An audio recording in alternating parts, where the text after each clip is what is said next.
नमस्कार बच्चों, इस YouTube चैनल पर राजेश सर आपका स्वागत करते हैं।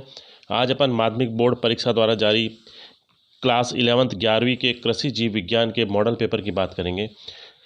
माध्यमिक शिक्षा बोर्ड ने मॉडल पेपर तैयार किया है, उसी पैटर्न पर आपके इस साल पेपर आएगा। देखते हैं कौन कौन से क्वेश्चन इसमें इंपॉर्टेंट हैं जो आपके पूछे जा सकते हैं।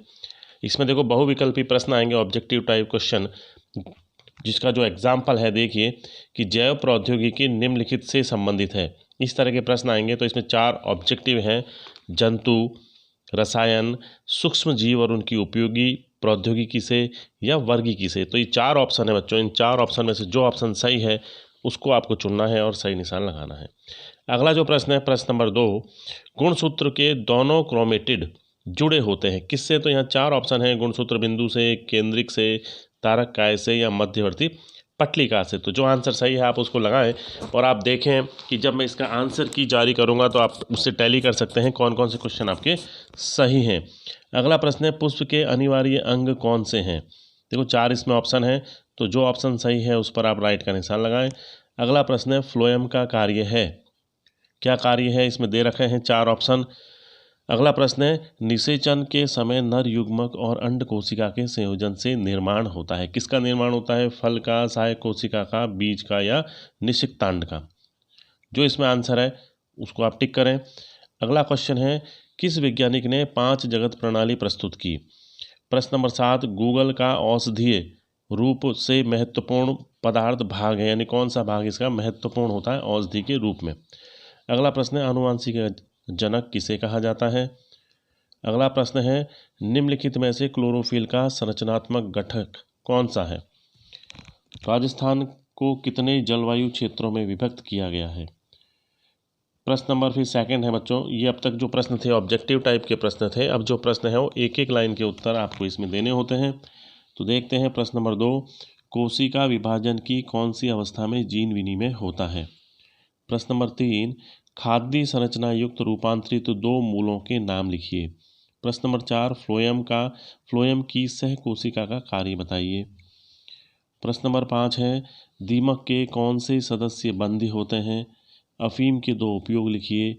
युग्म विकल्पी किसे कहते हैं? शीतोपचार में काम आने वाले हार्मोन बताइए। कोशिका की खोज किसने की? अब ये जो 3 प्रश्न हैं बच्चों, ये रिक्त स्थान वाले प्रश्न हैं जो इस प्रकार बोर्ड पैटर्न के अनुसार आपसे पूछे जाएंगे। 10वां प्रश्न है, अंड समुच्चय में अंड कोशिका के साथ पाई जाने वाली कोशिकाएं कहलाती हैं, यानी क्या कहलाती हैं? उसका आंसर आपको लिखना है। एकल संकरण में F2PD में लक्षण प्ररूप का अनुपात होता है। जो भी अनुपात होता है आपको लिखना है F2PD में। अब है सेक्शन बी में जो प्रश्न पूछे जाएंगे बच्चों, वो 2 नंबर के प्रश्न है प्रत्येक प्रश्न। प्रश्न नंबर 12 है, उपकला ऊतक के कार्य बताइए। 13वां है, खाद्य श्रृंखला और खाद्य जाल में अंतर बताइए।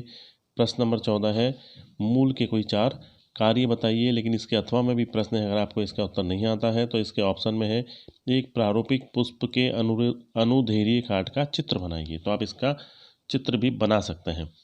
अगला प्रश्न है प्रश्न नंबर 15, द्विनिषेचन तथा त्रिसंलयन किसे कहते हैं समझाइए।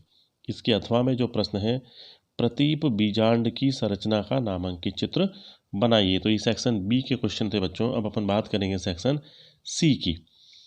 देखते हैं सेक्शन सी का 16वां प्रश्न है, पर्ण के विभिन्न रूपांतरण के कोई 4 नाम लिखिए तथा घट पादप का चित्र बनाकर संक्षिप्त विवरण दें। 3 नंबर का प्रश्न है। 3 इसके खंड हैं, 1-1 नंबर के तीनों खंड हैं। इसके अथवा में जो प्रश्न है बच्चों, पर्ण के किन्हीं 6 कार्यों का उल्लेख करें और उसका संक्षिप्त में विवरण दें। अगला जो प्रश्न है बच्चों वो है, प्रोकैरियोटिक और यूकैरियोटिक कोशिका में अंतर लिखिए। इसके अथवा में प्रश्न है, समसूत्री विभाजन की विभिन्न अवस्थाओं का नाम लिखिए और इसकी मध्यावस्था समझाइए। इसकी जो मध्यावस्था है उसको आपको समझाना है। तो इनमें से आपको जो भी आंसर आता है उसका उत्तर आप लिख सकते हैं, ऑप्शन दिया गया है। प्रश्न नंबर 18 है बच्चों, विकास के आधार पर भ्रूणपोष के प्रकार बताइए और केंद्रीय भ्रूणपोष का चित्र बनाइए। इसके अथवा में जो प्रश्न है, परागण किसे कहते हैं? परागण क्रिया मुख्यतः कितने प्रकार की होती है? विवरण दें। अगला जो प्रश्न है बच्चों 19वां, मधुमक्खी के छत्ते में पाई जाने वाली सदस्यों के नाम लिखिए तथा मधुमक्खी का आर्थिक महत्व लिखिए। इसके अथवा में जो प्रश्न है, पादप वर्ग एंजियोस्पर्म का सामान्य लक्षण लिखिए। अब अपन बात करते हैं सेक्शन डी की, देखते हैं सेक्शन डी में किस प्रकार के प्रश्न आपसे पूछे गए हैं। प्रश्न नंबर 20 है, पादपों के स्थायी ऊतक से आप क्या समझते हैं, ये कितने प्रकार के होते हैं, नाम लिखिए। और मृदुतक के कार्य लिखिए। तो ये पूरा प्रश्न है। इसके अथवा में जो प्रश्न है, रक्त किस प्रकार का ऊतक है, इसके संगठकों का नाम लिखिए। लाल रक्त कणिकाओं की संरचना और कार्य बताइए। अगला प्रश्न बच्चों 21वां प्रश्न, कुकुरबिटेसी कुल में पाए जाने वाले मादा पुष्प का आरेखित चित्र बनाइए। कुकुरबिटेसी कुल के पुष्प की विशेषताएं लिखिए और इस कुल के किन्हीं 4 पादपों के नाम लिखिए। अगला जो प्रश्न है, इसके अथवा में वो है सुमेलित कीजिए, यानी आपको सुमेलित करना है। यहाँ ए और बी 2 ऑप्शन दिए गए हैं।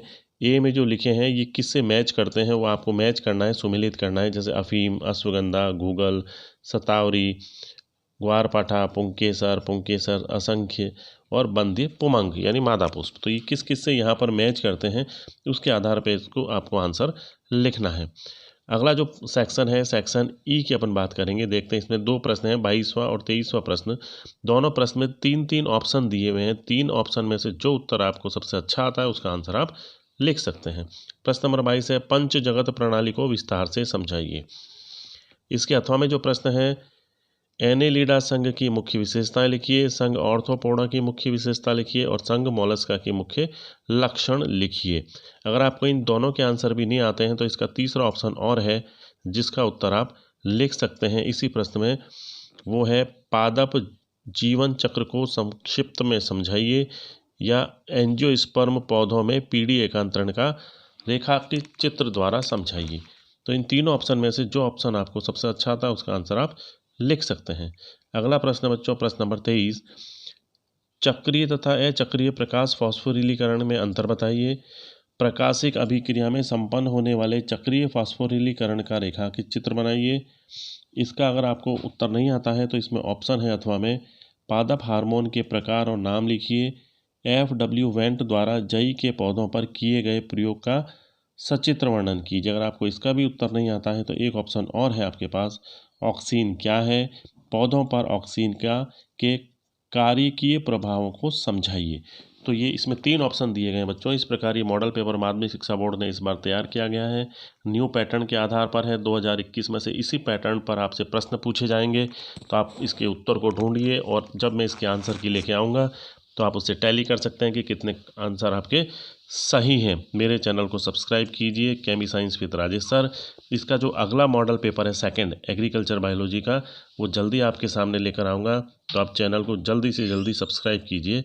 धन्यवाद।